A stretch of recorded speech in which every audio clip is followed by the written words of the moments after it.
అందరికీ నమస్తే. గరం గరం వార్తలకి స్వాగతం. ఇయాల కూడా మీకోసం చాలా వార్తలు పట్టుకొచ్చినాం. ముందుగల హెడ్లైన్స్. ముషి ముషి నవ్వులు నవ్వుతున్న జగ్గారెడ్డి. తెలంగాణల సన్నవడ్ల మంటలు వైరల్ అవుతున్నాయి. మంత్రుల నాటి మాటలు. నీటి గుంతలనే కూర్చున్నదక్క. అధికారులు రోడ్డేపిస్తారట పక్క. డైరెక్ట్ ఐసీయూలకే తీసుకుపోయిండు వెహికల్. డాక్టర్ ను అరెస్ట్ చేసిండ్రిట్లా పోలీసులు. ఆర్సీబీ ఓడిందన్న బాధల రాజేష్. అయిపోయింది, అంతా అయిపోయింది, ఖతం, బై బై. కాంగ్రెస్ పార్టీ ప్రతిపక్షంలో ఉన్నప్పుడు పీసీసీ కావాలనుకున్న లీడర్ ఆయన. కాంగ్రెస్ పార్టీ పవర్లోకి వస్తే సీఎం కావాలనుకున్న వ్యక్తి ఆయన. రేవంత్ రెడ్డిని టీడీపీలకెళ్ళి వచ్చిండని సురుకులు పెట్టిన లీడర్ ఆయన. ఎవరో అర్థమైంది కదా, జగ్గారెడ్డి సారే. కొద్దిసేపు సార్తో మాట్లాడదాం. నమస్తే సార్. గడ్డం గిడ్డం చేయించుకొని యూత్ పిల్లగాని లెక్క కొడుతుర్రు, ఏంది కథ? అబ్బాబ్బాబ్బా, పెళ్లి కొడుకు పెళ్లి సూపులకు పోయి సిగ్గుపడ్డట్టే పడుతున్నారు, ఏంది కథ? చాలా రోజులకు గాంధీ భవన్ వచ్చిర్రు. డైలాగ్స్ పాత ఇవన్నీ. మీరు పెళ్లి కొడుకు లెక్క ఉన్నారంటే పాత డైలాగా సార్? సరే, అప్పట్లా సీఎం కావాలని కలలు కంటిరి, ఇప్పుడేమన్నా వర్కౌట్ అయ్యేటట్టు కొడుతుందా? మళ్ళీ చెప్తున్నా, ఈ సీఎం రేస్ లో పంచాయతీ క్వశ్చన్స్ బంద్ చేసేయండి. మీరే అప్పట్లో మనసులో మాటను బయట పెట్టుకుర్రు కదా సార్. ఇలాంటి ప్రశ్నలు అడుగుడు కూడా బంద్ చేయండి. ఎందుకు సార్ అంత గరం అవుతున్నారు? నిన్న చెవులకే తుడ్లు పడ్డాయి ఇవన్నీ. అయ్యో, ఇప్పుడు అంత మంచిగానే ఉన్నారు కదా సార్. సరే, సీఎం పదవి వద్దంటారు అంతే కదా. ఈ 5 ఏళ్ళు రేవంత్ రెడ్డి ముఖ్యమంత్రిగానే ఉంటాడు. 5 ఏళ్ళు కాదే జగ్గన్న, 10 ఏళ్ళు రేవంత్ సారే సీఎం గా ఉంటానన్నాడు. కావాలంటే ఒక్కసారి వీడియో చూపియాలనా? క్లోజ్ చేయాలనా లేదా చెప్పండి. ఓ టైరో టైరో వద్దులే, ఆగుండ్రి సార్, ఆగుండ్రి. నా మీడియా ఫోన్ ఉంది కదా మీ దగ్గర. వామ్మో, మీకు పర్సనల్ ఫోన్ ఒకటి, ఆఫీస్ ఫోన్ ఒకటి, మీడియా ఫోన్ ఒకటి, అంటే మొత్తం 3 ఫోన్లు మెయింటైన్ చేస్తున్నారా సార్? అనుమానము లేదు. ఉత్తమ్ కుమార్ రెడ్డి మీద ప్రతిపక్ష పార్టీలు ఆరోపణలు చేస్తున్నాయి. అది నిజమా అబద్ధమా సార్? ప్రతిపక్ష పార్టీలలో డిఫరెంట్ 2 రకాలు. వామ్మో, అవునా? ఒక్క రకం చెప్పురు సార్. జరగలేనిది జరిగినట్టుగా చెప్పడం. ఏహే, ఇవన్నీ కాదు సార్. మీకు తెలిసిన అసలు విషయం చెప్పరాదు. ఏంటిదో తెలియదు అది మనకు. అది మీకు తెలియదా? మీరు తోపు లీడరు కాంగ్రెస్ లా, మీకు తెలియదు ఏముంటా సార్? ఊహాగానాలకు స్వస్తి పలకండి. మాకెందుకు ఊహాగానాలు? మేమెందుకు చెప్తాం సార్? మీ అపోజిషన్ వాళ్ళకి చెప్పండి. రెడీనా? ముఖ్యంగా అంటే ఇప్పుడు మళ్ళీ ఫస్ట్ కా నుంచి చెప్తారా? కొన్ని గేమ్స్ మా సీఎం రేవంత్ రెడ్డి కూడా వదిలేతాం భయ్. అంటే రేవంత్ సార్ చెప్తాడు, నాకు తెలియదు అంటారు, అంతే కదా? అయితే ఓకే సార్, ఉంటా మరి. ప్రతిపక్షంలో ఉన్నప్పుడు ఎన్నైనా చెప్తారు, ఏదైనా మాట్లాడతారు. కానీ పవర్లకు వచ్చి కూసున్నాక హామీలను అమలు చేసుట్లనే ఉంటది అసలు కథ. గెలిచిన పెద్ద మనిషి అప్పుడేమన్నాడు, ఇప్పుడేమంటున్నాడు, అసలు ఎందుకు నాలుక మడతేస్తుండని జనాలు బగ్గ గమనిస్తారు. మొత్తం సోషల్ మీడియా యుగం కదా.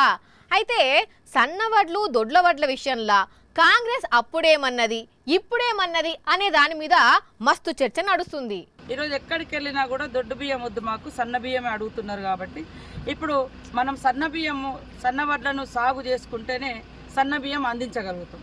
A few moments later. మరి దొడ్డు వడ్లకు కష్టం తక్కువ, అదే విధంగా పెట్టుబడి తక్కువ, అదే విధంగా దిగుబడి కూడా మంచిగా ఉంది. దాన్ని మీరు వద్దన్నారు. ఈ రోజు కష్టం ఎక్కువ, దిగుబడి తక్కువ ఉంది, పెట్టుబడి ఎక్కువ ఉంది. ఈ సన్నధాన్యం పెట్టండి అంటే సన్నధాన్యం అన్ని విని మీ మాట మీద పెట్టి ఇగో ఇది ముచ్చట. కాంగ్రెస్ పార్టీలో ఏ లీడర్ వడ్ల గురించి మాట్లాడినా ఆ లీడర్ అంతకుముందు ఏం మాట్లాడినరు, ఇప్పుడేం మాట్లాడినరు అనుకుంటూ సోషల్ మీడియాలో తెగ తిప్పుతున్నారు. బరాబర్గా ప్రశ్నలు అడుగుతున్నారు పబ్లిక్. మొన్నటికి మొన్న పొంగులేటి సారు సన్నవడ్ల బోనస్ ప్రకటన చేయంగానే ఎన్నికల ప్రచారంలో రేవంత్ అన్న మాటను ట్యాగ్ చేసి ప్రశ్నిస్తే ఇప్పుడేమో మంత్రి సీతక్కను దొరకబట్టిండ్రు. 6 నెలల కింద ప్రచారానికి వచ్చినప్పుడు సన్న బియ్యానికే బోనస్ ఇస్తామని ఎందుకు చెప్పలేదు? అప్పట్లో కేసీఆర్ సారు సన్న బియ్యం మాత్రమే పండియాలి అన్నప్పుడు దొడ్డు వడ్లకు ఎందుకు మద్దతు ఇచ్చిండ్రు? ఇప్పుడెందుకు మాట మారుస్తున్నారు అని ఇటు దిక్కు కారు పార్టీ వాళ్ళు కూడా ప్రశ్నించుకుంటూ ధాన్యం రైతుల దగ్గరికి పోయి ధైర్యం చెప్తున్నారు. అట్లా మాజీ మంత్రి హరీష్ రావు సారు సంతోషం రైతున్నాడు పాపం 15 రోజులు అయింది, ఇప్పటికి 3 సార్లు దర్శనం వడ్లు మరి మీరేమో తడిసిన వడ్లు కొంటామని ముఖ్యమంత్రి గారు చెప్పబట్టి మీరేమో బాధ్యత మాదే అనబట్టి మరి ఏం సంగతే బాబు తీసుకుంటామంటున్నారు పోతలేవు కదా వడ్లు. ఈ దిక్కు కమలం పార్టీ పెద్ద ముత్తైదు కిషన్ రెడ్డి సార్ కూడా బీబీ నగర్ లో ఉన్న కొన్ని ఐకేపీ కేంద్రాలను సందర్శించి రేవంత్ సర్కార్ కు సురుకలు పెట్టిండు. ఈరోజు గాలికి వదిలేసి ఈ ప్రభుత్వము రేవంత్ రెడ్డి ఢిల్లీ చుట్టూ తిరగడము కాంగ్రెస్ పార్టీకి సూట్ కేసులు మోయడము మాత్రమే సరిపోయింది తప్ప ఈ ప్రభుత్వానికి చీమ కుట్టినట్టయినా లేదు. వీరు బోనస్ ఇస్తామని బోనస్ మొండిచే చూపించారు. ఈరోజు ధాన్యం కొనుగోలు చేయడంలో ఎందుకు బాధ నాకు అర్థం కావడం లేదు. ఇక ఇంకో దిక్కు రైతన్నలు మాట్లాడుకుంటూ ఏమో మొత్తం మొలకలు వెళ్ళిపోతున్నాయి. ఏమో చేసినా ఓడిగారు బి గ్రేట్ అంటారు, వాళ్ళు సి గ్రేట్ అంటారు. వాళ్ళు ఇష్టం వచ్చినప్పుడు వాడుకుంటారు. మా అయితే అట్నే పోతున్నాయి ఓట్లు. ఇదే ముచ్చట మీద జగ్గారెడ్డి సార్ మాట్లాడుకుంటా మాత్రం మారిన మొలకెత్తిన అన్ని రకాల ధాన్యాన్ని కూడా ప్రభుత్వము మద్దతు ధర ఇచ్చే కొనుగోలు చేస్తుంది. ఇగో ఇట్లా నడుస్తున్నది సన్న బియ్యానికి బోనస్ ఇచ్చే ముచ్చట మీద తెలంగాణలో. ముళ్ళును ముళ్ళుతోనే తీయాలన్నట్టు సమస్యను సమస్యతోనే పరిష్కారం చేయాలనుకుంది గీడొక అక్క. అందుకే వాళ్ళు ఉండే ఏరియాలో రోడ్డు మీద సమస్య ఉంటే అదే రోడ్డు మీద ఇంకో సమస్యగా మారి ఆ సమస్యను అందరి దృష్టికి చేరేసింది. ఇంతకు ఆ అక్కెవలు, ఆ సమస్య ఏంది, దానికోసం ఆమె ఏం చేసింది అనుకుంటున్నారా? అయితే చూడుండ్రు, మీకే తెలుస్తుంది. పోర్నీకి అక్కేంది రోడ్డు మీద, అది కూడా మురికి నీళ్ళలో కూర్చున్నది. లే అక్క లే, బట్టలన్నీ పాడుగావా, అగో ఎవ్వరు లేవమన్నా లేస్తలేదు కదా. ఇంతకీ బాధ ఏందట అంటే ముందే చెప్పినాం కదా, ముళ్ళును ముళ్ళుతోనే తీయాలనుకున్నది అని. అందుకే రోడ్డు సమస్యను రోడ్డు మీదకి ఎక్కే అధికారుల దృష్టికి చేరేద్దామని చూసింది. అందుకే ఇట్లా గుంతలో రోడ్డు మీద వర్షం నీళ్ళు ఆగితే అదే నీళ్ళల్లో కూర్చొని నిరసన తెలిపింది. ఇట్లా హైదరాబాద్ నాగోలు బండ్లగూడలో ముచ్చటిది. రాత్రి పడ్డ మామూలు వర్షానికే ఇట్లా రోడ్డు మీద నీళ్లు నిలిచి వాహనాల రాకపోకలకు నడిచేటోళ్ళకి ఇబ్బంది అవుతున్నది. ఇప్పుడే ఇట్లుంటే రేపట్ల పెద్ద వానలు పడితే ఏంది పరిస్థితి? అందుకే జిహెచ్ఎంసీ అధికారులు మా సమస్యను పరిష్కరిస్తాము, ఈ గుంతలను ఊడ్చి రోడ్డు వేపిస్తామని హామీ ఇచ్చేదాకా ఈ నుంచి లేచేదేలే అని పట్టుబట్టింది అన్నట్టు. అందుకే ట్రాఫిక్ పోలీసులు లేవమన్నా కూడా లేవలేదు. అక్క మంచి పట్టుదల గల మనిషి ఉన్నట్టున్నది. అందుకే ఈ అక్క పట్టుదలను చూసి అక్కకు తోడుగా ఇంకొంతమంది కూడా చేరిండ్రు. మరిగా దీని మీద జిహెచ్ఎంసీ ఆఫీసర్లు ఎట్లా స్పందిస్తారో ఏమో గానీ. ఎలక్షన్స్ అయిపోగానే జూన్ 4th రిజల్ట్ తర్వాతే ఇమిడియట్ గా వర్క్ స్టార్ట్ చేస్తా. ఎందుకు ఇన్ని రోజులు ఎందుకు నెగ్లెక్ట్ చేస్తున్నారు? చేయొచ్చు కదా, రోడ్లు మన కోసమే కదా, మీరు కూడా వెళ్తుంటారు కదా, అందరు వెళ్ళేటోళ్ళే కదా. ఇప్పుడు ఇలా బట్టల కాంచిన మురికంతా పోవాలంటే ఎన్ని సబ్బులు పడతాయో, ఎంత టైం పడుతుందో కదా. పొద్దున్న నుంచి ఫోన్ చేస్తున్నా మన రాజేష్ కు, అసలు ఫోన్ లిఫ్ట్ చేస్తలేడు, కట్ చేస్తుండు. మెసేజ్ పెడితే కూడా రిప్లై లేదు. ఇంతవరకు వార్త పట్టుకు రాలేదు. అసలు ఎక్కడున్నాడో కదా ఈ మోతేవరి. అయ్యో ఏమైంది రాజేషు? పెళ్ళాంగొట్టిన మొగన్ లెక్క అట్లా పెట్టిన ముఖము. నువ్వు జోకులేస్తే నవ్వే మూడ్లో లేనబ్బా ఇప్పుడు నేను. అయిపోయింది, అంతా అయిపోయింది, కథం, బై బై. అర్థమైంది, ఆన్లైన్లో ఆటలాడి పైసలు పోగొట్టుకున్నావు కదా. ఆడేదెవరు, ఆడించేదెవరు? జీవితమే ఒక ఆట అయినప్పుడు మనందరం ఆటగాళ్ళమే. నువ్వు, నేను, కెమెరామెన్ లక్ష్మీకాంత్ అన్న, అందరం వాళ్ళ ఆట వాళ్ళు ఆడుతున్నాం. ఆ థర్డ్ ఎంపైర్ పై నుండి చూస్తున్నాడు అంతే. వామ్మో ఏంది రాజేషు అంత ఎట్లెట్లనో మాట్లాడుతున్నావు? నీ మాటలు వింటుంటే భయం అవుతుంది. ఎన్ని ఆశలు పెట్టుకున్నా, ఎన్ని కలలు కన్నా, నా ఆశలన్నీ అడి ఆశలైనాయి, కలలన్నీ కలలైనాయి. ఇప్పుడు అర్థమైంది మ్యాటర్ ఏందో. మీ పిల్ల నీకు బ్రేకప్ చెప్పి బాయ్ బాయ్ అన్నది కదా. ఎవరు కాదు, నా పరువే పోయింది. ఉన్నదా నీకు? సర్లే బాధపడకు. పడకుంటే ఎట్లుంటానబ్బా, గెలుస్తామని చెప్పి ఫ్రెండ్స్ గారు అందరితో ఛాలెంజింగ్ చేసిన, తీరా ఆఖరికి చూస్తే వికెట్ గుండెల్లో దిగినంత పని అయింది. రిజల్ట్ ఇంకా రాలే కదా. రిజల్ట్ రాకపోడేందబ్బా, రాత్రే వచ్చింది కదా. కలగన్నవా ఏంది? రాత్రి రిజల్ట్ వచ్చుడేంది? కౌంటింగ్ 4వ తారీఖు ఉంటే. కౌంటింగ్ ఏం కౌంటింగ్? ఓట్ల కౌంటింగ్.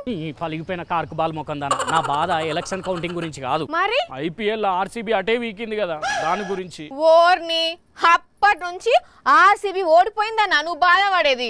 నేను ఇంకా ఎలక్షన్లో టీడీపీ గెలుస్తుందానికి ఇట్లా ఛాలెంజ్ చేసి అది గెలిచే ఛాన్స్ లేదని తెలిసి ఏడుస్తున్నావేమో అనుకున్నా. వాళ్ళ గురించి నేను ఎందుకు ఛాలెంజ్లు చేస్తా? వాళ్ళ పార్టీ పేపర్నే ఓడిపోతామని తెలిసి పత్తాకు లేకుండా తిరుగుతున్నాడు. అసలు ఆర్సీబీకి ఏమైందని బాధ? ఏమైందని అడుగుతావేంది? మొదట్లో వాళ్ళ ఆట చూసి ఏమనుకున్నాం, ఏంది గింత ఘోరంగా ఆడుతున్నారు అనుకున్నాం. తర్వాత ప్లే ఆఫ్లో వరుసగా 6 మ్యాచ్లు గెలిచేసరికి అబ్బా ఈసారి కప్పు కొట్టుడు గ్యారెంటీ రా అనుకున్నాం. ఆఖరికి వస్తే తీరా ఇప్పుడు ఎలిమినేట్ ఎలిమినేటర్ మ్యాచ్ లో ఎల్లెలు కలబడ్డారు. అవునులే, ఆర్సీబీ కాస్త జుజుబి అయినట్టుంది పాపం. ఓడిపోయిన కంచి ఏం దోస్తలేదబ్బా, నాకు అంత చికాకున్నది. ఓర్ని ఆట అన్నప్పుడు ఓటమి గెలుపులు కావను, దానికే గంత నారాజ్ అవుతారా?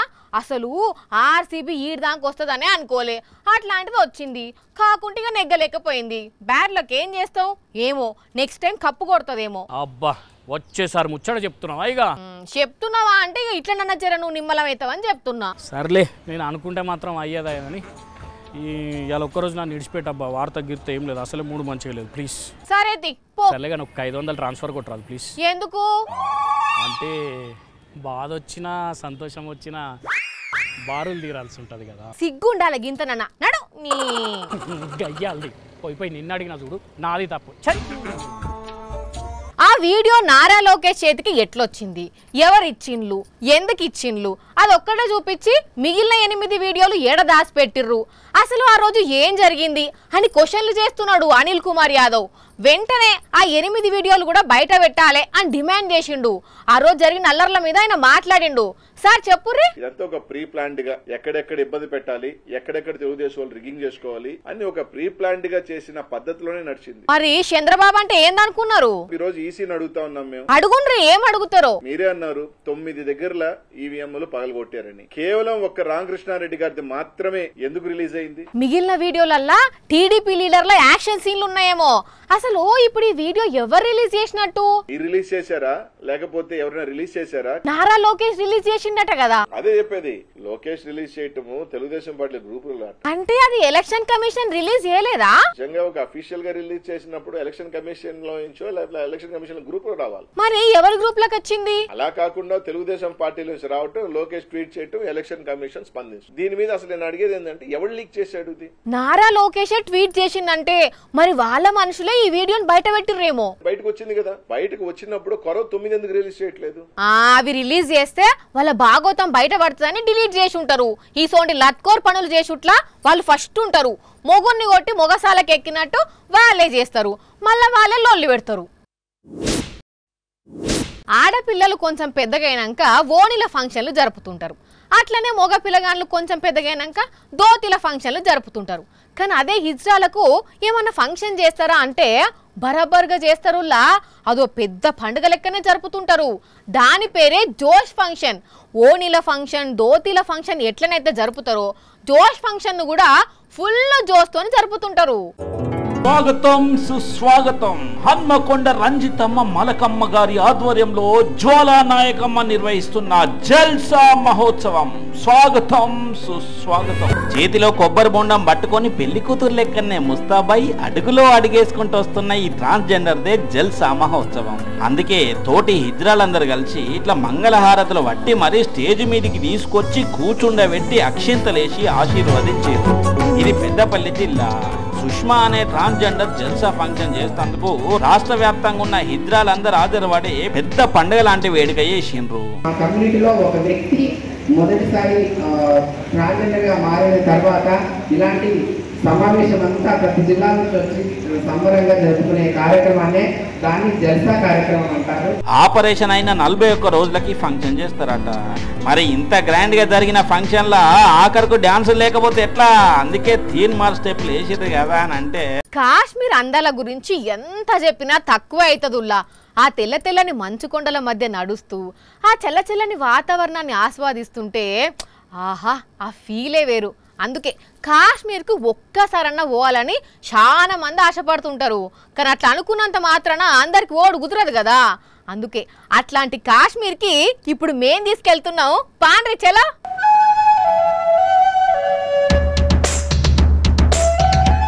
ఆహా, చల్లని ప్రదేశము, తెల్లని మంచు కొండలతోని కాశ్మీర్ అందాలు ఏమన్నున్నాయా? ఆ పక్షులు, ఆ జంతువులు, మరీ ముఖ్యంగా కాశ్మీర్ అంటేనే యాదికొచ్చే యాపిల్ పండ్లు అయితే మనసును లాగేస్తున్నాయిలే. అయితే మరి ఇంకెందుకు లేటు, బయలుదేరండి. అగో కృష్ణానగర్ కు బయలుదేరుండ్రి అన్నంత ఈజీగా కాశ్మీర్ కు బయలుదేరమంటున్నారు. అది ఇక్కడున్నదా అక్కడున్నదా అని అందాం అనుకుంటున్నారా? అయితే మీరన్న నిజమైన కాశ్మీర్ అక్కడనే ఉన్నది. కానీ ఈ కాశ్మీర్ అందాల సెట్టును మాత్రం మన హైదరాబాద్ లో నెదించిండ్రు.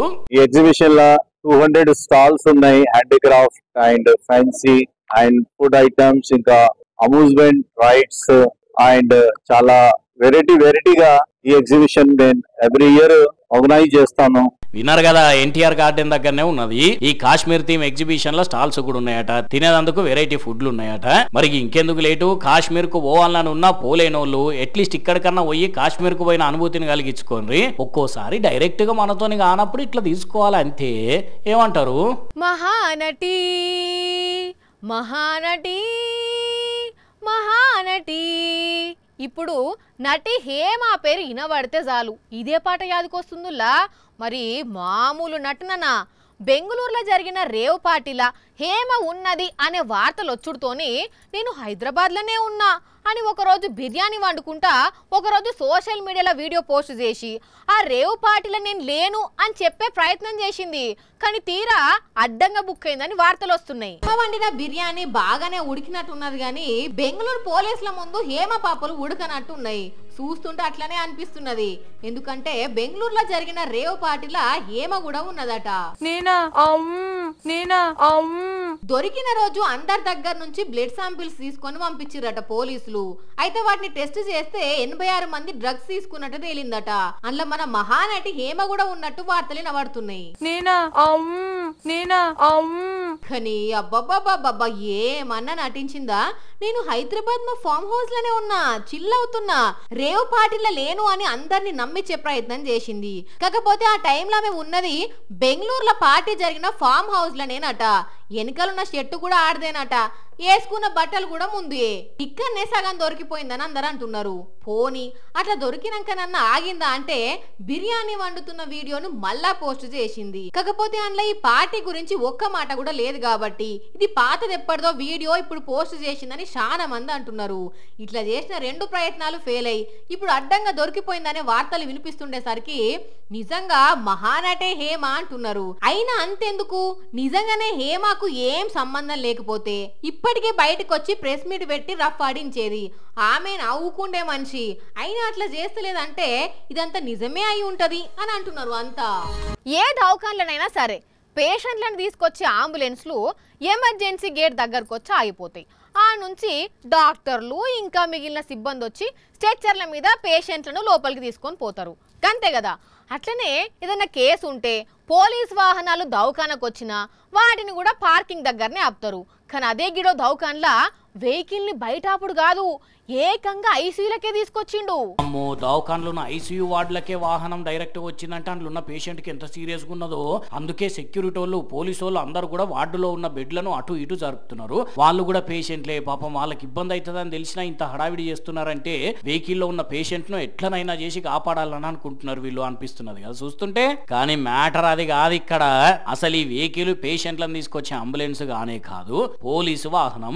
మరి పోలీసు వాహనం అయితే ఇట్లా ఐసీయూలకు డైరెక్ట్ ఎందుకు తీసుకొచ్చిండ్రు అంటే దీంట్లో పనిచేసే డాక్టర్ ను అరెస్ట్ చేసేటందుకు. ఉత్తరాఖండ్ రిషికేష్ ఎయిమ్స్ దవాఖానా ఇది. ఇంట్లో పనిచేస్తున్న ఒక డాక్టర్ అట ఒక నర్సును మందులేని సూదేసినట్టు మస్తు వేధించిండట. పాడు బూతు మెసేజ్లు పెట్టేటోడట. ఈ ముచ్చట కాస్త పెద్ద రచ్చయ్యేసరికి డాక్టర్లందరూ తిరగబడి స్ట్రైక్ చేసిండ్రట. ఆ డాక్టర్ ను సస్పెండ్ చేయాలని పట్టుబట్టిరట. ఈ ముచ్చటను ఇట్లనే ఇడిచిపెడితే పంచాది పెద్దగా అయ్యేటట్టున్నదని పోలీసులు ఇట్లా జీబునే దవాఖానా వార్డులకు తీసుకుపోయి మరి నిందితుడిని జీబులు ఎక్కించుకొని తీసుకుపోయినారు అన్నట్టు. ఇప్పుడు ఈ వీడియో సోషల్ మీడియాలో వైరల్ అవుడుతోనే అక్కడ ఉన్న పేషెంట్లు వాళ్ళ కుటుంబ సభ్యులే కాదు నెటిజన్లు కూడా కోపం చేస్తున్నారు. అరే ఆ డాక్టర్ అంత పెద్ద తోప, నడుచుకుంటా పోయి తీసుకురారాదా అని అంటున్నారు. మరిగా సోయి పోలీసులకే ఉండాలి, ఎందుకు ఇట్లా చేసినరా పోలీసులకే తెలవాలి. కానీ ఏకంగా ఐసీయూ వార్డులకే జీబేసుకొని పోయి మరి అరెస్ట్ చేసుడైతే సినిమా సీన్ కు మించిపోయిందిలే. చూసిరు కదా, ఇవి ఇవాల్టి గరం గరం వార్తలు. మళ్ళా చేపిసోలో ఇంకిని గరం గరం వార్తలతోని కలుద్దాం. అప్పటి వరకు ఏం చేయనో తెలుసు కదా. ఎస్, చూస్తూనే ఉంటుండ్రి తెలుగువారి మన సాక్షి టీవీ. టాటా.